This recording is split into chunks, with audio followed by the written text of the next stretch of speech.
aux représentants du ministre provincial de la Santé, le représentant du bourgmestre de la commune annexe, chers partenaires, chers membres cofondateurs de l'ONG chers collègues et collaborateurs, membres de TEGRA ONGD,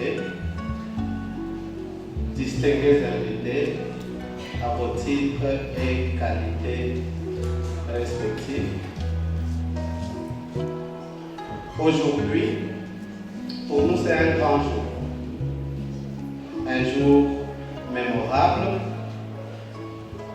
qui nous permet de nous souvenir de l'impact apporté dans la communauté depuis 2009. 20 mai 2009, 20 mai 2024, nous venons de totaliser 15 ans d'existence, 15 ans de sacrifice, 15 ans de travaux acharnés pour frayer le chemin dans un environnement désespéré et apporter ainsi la lumière, petite soit-elle, qui donne le goût à la vie, l'espoir du futur et la détermination aux bénéficiaires de nos actions en tant qu'association. Autrefois, une idée ambiguë, imprécise, ici de différentes séances de travail, alors que les autres jeunes profitaient du plaisir qu'offrait la société, l'orgie, le concert, le divertissement, le destin a mis à part 8 personnes pour essayer de réfléchir et de créer l'association qui est née en 2009. C'est en fait une association qui vient de différentes associations qui ont existé, qui ont pris plusieurs formes et plusieurs noms depuis 1991 jusqu'à prendre corps et forme en 2009. Que faire pour gérer les générations futures et que ces générations ne subissent pas le sort qui nous a été réservé? Telle a été la question pertinente qui nous avait animés à son temps quand nous avions commencé la réflexion pour créer TEGRA ONGD. Nous remontons vers les années 91-92 où les études deviennent une casse-tête pour les familles nombreuses, où l'accès à la santé a été un problème sérieux et pour la toute première fois, nous avons consommé des aliments impropres à la consommation.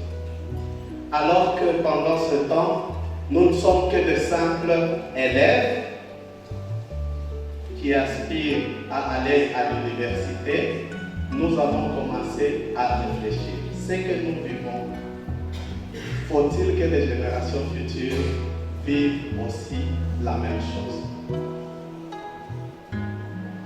Nous avons pensé que cela n'était pas admissible.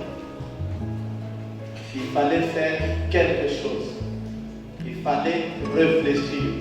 Il fallait voir dans quelle mesure nous pouvons apporter notre contribution pour impacter la communauté à venir. Et une fois finies les études universitaires, nous commençons à avoir de petits moyens. Nous nous sommes encore réunis pour tenter de concrétiser cette idée qui était ambiguë à son temps.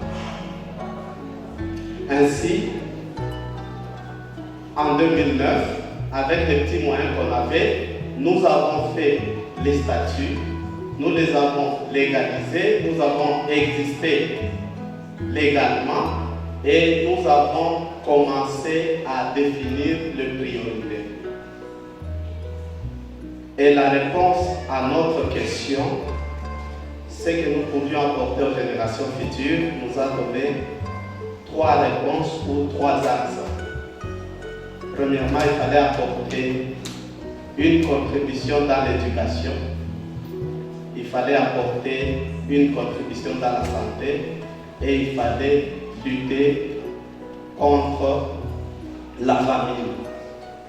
Et ces 3 objectifs ont été développés jusqu'à ce qu'en 2014, nous avons réalisé notre premier rêve qui a été la santé. Avec la naissance de ce projet, nous avons fait quelques pas et nous avions compris que ce n'était pas seulement un rêve ou une idée, c'était une réalité. On était en train déjà d'impacter la société depuis ce temps-là. Cela nous a donné le courage et la détermination de poursuivre avec les autres projets. C'est ainsi qu'en 2016, nous avons démarré avec le projet éducatif. Aujourd'hui, ce milieu qui nous accueille n'était qu'une forêt inhabitée et vouée à son propre sort. Il y avait des villages tout autour et il n'y avait aucune lueur d'espoir pour une vie normale. Quand nous avons commencé ce projet, à peine commencé, nous avons vu beaucoup de bâtisses tout autour de nous et ainsi aujourd'hui nous avons la vie que vous constatez dans ce quartier. C'est que ce quartier a été impacté positivement par notre projet éducation. Je ne peux pas redire ce qui a été dit et comme nos idéaux sont plus forts que nous-mêmes, nous avons fini par concrétiser le 3e projet qui est le projet agro-pastoral. Depuis 15 ans, nous avons réussi à impacter positivement le Haut-Katanga, qui constitue notre point de départ. C'est dans le Haut-Katanga où nous avons tous nos projets réalisés au grand complet. C'est que nous avons des résultats, un impact positif dans la santé, dans l'agro-pastoral et ainsi que dans l'éducation. Mais comme mes prédécesseurs vous ont fait savoir, nous sommes présents dans 5 provinces. Hormis le Haut-Katanga, nous sommes présents à Kinshasa, dans le Lualaba où nous construisons, mais nous sommes encore plus actifs au Tanganyika et ici dans le Haut-Katanga. Et dans le Tanganyika, dans la lutte contre la famine, nous nous sommes donnés à la fabrication du jus sur base de gingembre que le chef de projet n'a pas su souligner et qui est très important. C'est un jus que nous appelons Tegradjidja, qui est consommé déjà dans tout Kalemi et ici à Lubumbashi. D'ailleurs, je demanderai peut-être au protocole de pouvoir faire goûter à notre assistance ce jus pendant la période de dégustation. Et nous pensons que l'impact que nous avons apporté dans le domaine de l'éducation, elle est tellement forte que cela nous pousse à avoir l'audace de vouloir reprendre les mêmes expériences que nous avons dans le Haut-Katanga, dans tous les autres provinces. Donc, dans les 5 provinces que nous avons citées, hormis le là-bas, nous avons un espace significatif dans le Tanganyika. Nous avons 2 hectares sur lequel nous allons mettre tous ces projets réunis. Nous avons un espace à Kinshasa et à Matadi. Là, nous allons évoluer dans le domaine de la santé. Alors, comme vous venez de le suivre, je ne vais pas rentrer dans les verdict. Nous pensons que ce qui a été une idée autrefois, c'est une réalité. Et la volonté seule peut permettre à ce que vous puissiez concrétiser quelque chose de plus grand. Nous avons fini par comprendre que le développement d'un pays ou d'une communauté ne dépend pas seulement des gouvernants. Mais nous qui sommes gouvernés, nous pouvons faire quelque chose partant juste d'une idée et d'un souci. Et lorsque vous essayez un peu de regarder dans le domaine de l'éducation, vous allez vous rendre compte que l'État ne couvre pas 40% de l'éducation. Toutes ces autres personnes qui ont apporté dans l'éducation, ce sont des privés qui se sont donné un objectif d'impacter la communauté d'une manière ou d'une autre. Ce qui voudrait dire que parmi nous, TEGRA peut vous servir d'inspiration pour que vous puissiez aussi, à côté de TEGRA, apporter quelque chose dans la communauté, impacter et vous rendre utile à la société. Par rapport aux 10 ans qui viendront, c'est-à-dire objectif 2034, nous avons quelques objectifs à atteindre.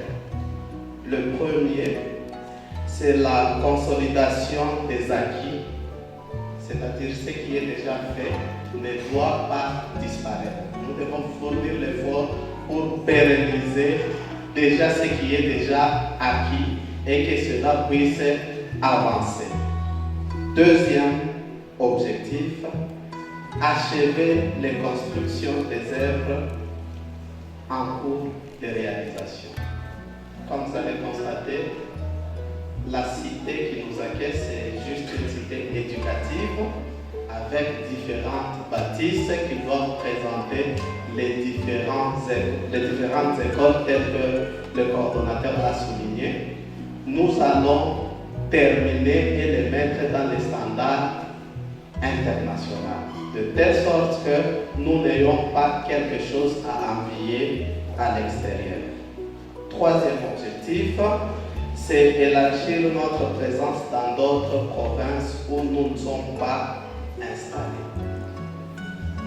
Certes, ce que nous avions vécu, qui nous a poussé à faire, nous l'avons vécu à Lubumbashi, mais nous pensons que les mêmes réalités sont étendues partout en République démocratique du Congo, surtout dans les milieux ruraux.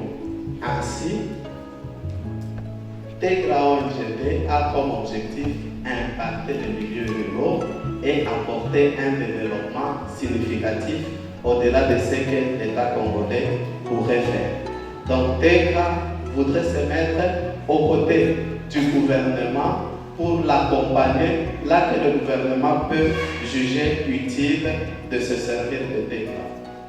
Et quatrièmement, nous voulons renforcer les partenariats déjà existants et créer de nouveaux partenariats gagnant-gagnant afin de mieux desservir la communauté bénéficiaire. Cela voudrait tout simplement dire que TEGRA à elle seule ne se suffit pas et ne peut pas atteindre les objectifs et les défis à relever dans la communauté. Quiconque a une idée, quiconque a des moyens, quiconque a une technicité, il peut se joindre à TEGRA afin que l'on amène notre pays à une autre dimension, parce que le développement dépend de toi et de moi. Et comme cinquième et dernier objectif, nous sommes à la recherche de financements pour accélérer la concrétisation de certains projets. Comme vous le savez, l'idée c'est une bonne chose, la volonté c'est une bonne chose, mais les moyens déterminent la vitesse que peut prendre un projet dans un milieu déterminé. Et nous pensons que le financement existe. Parmi nous, je sais que le financement existe. Et ceux qui ne sont pas avec nous, qui nous suivent, vous qui avez l'accessibilité à des financements qu'il faut, rassurez-vous que Tegra, qui a déjà fait un pas palpable, peut être un partenaire crédible pour s'associer avec vous et modifier notre pays tel que nous voulons le faire. Et pour finir, je crois que pour atteindre ces objectifs, là je m'adresse beaucoup plus à mes collaborateurs, que j'ai besoin de 3 choses pour que nous puissions atteindre nos objectifs. Premièrement, c'est l'engagement personnel. Deuxièmement, le dévouement. Et troisièmement, la loyauté. Avec les 3 éléments, ce sont les 3 éléments qui peuvent nous permettre à faire encore des grandes choses, à pouvoir impacter encore positivement la communauté et à pouvoir se faire un nom. Ensemble, nous sommes plus forts. Ensemble, nous allons réussir. Bonne fête d'anniversaire.